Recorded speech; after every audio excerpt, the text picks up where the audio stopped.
মাজবাটত দলবদ্ধ ধৰ্ষণৰ বলি হ'ল এগৰাকী 16 বছৰীয়া কিশোৰী। নৱম শ্ৰেণীৰ ছাত্ৰী কিশোৰীগৰাকী টিউচনৰ পৰা ঘৰলৈ গৈ থকা অৱস্থাত 5জন পাখণ্ডৰ দলবদ্ধ ধৰ্ষণৰ বলি হ'ল কিশোৰীগৰাকী। সোধপোছৰ বাবে আৰক্ষীয়ে ইতিমধ্যে আটক কৰিছে এজনক।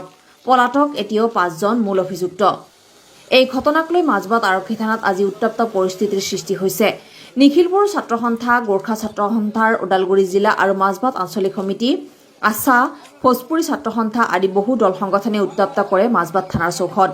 দোষীক কৰায়ত্তৰ বাবে 24 ঘণ্টাৰ সময়সীমা বান্ধি দিছে ছাত্ৰ সংগঠনকেইটাই। শীঘ্ৰেই দোষীক কৰায়ত্ত কৰাৰ দাবী মাজবাট আৰু ওদালগুৰি আৰক্ষীক।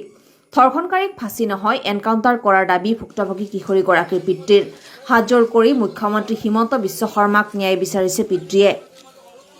North east live today, Majbat.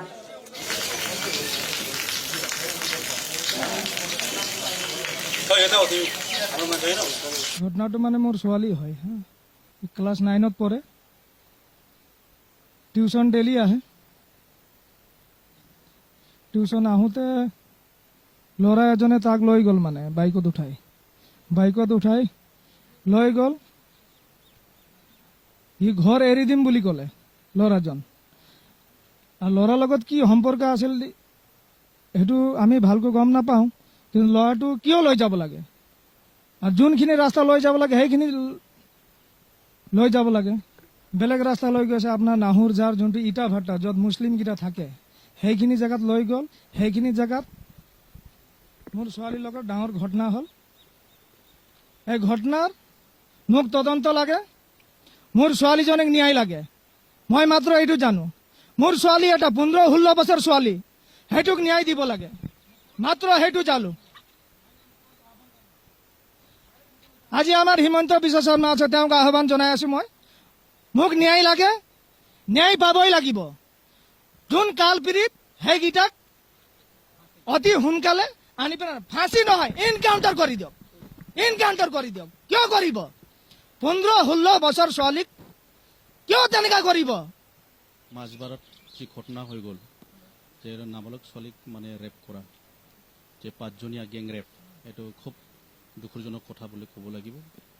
মানে এনেকা যদি হৈ থাকে অসমত, আমাৰ ভণ্টি আমাৰ ছোৱালী এনেকা ফ্ৰী ঘূৰি থাকিব বা চলিবৰ কাৰণে বহুত অসুবিধা হ'ব।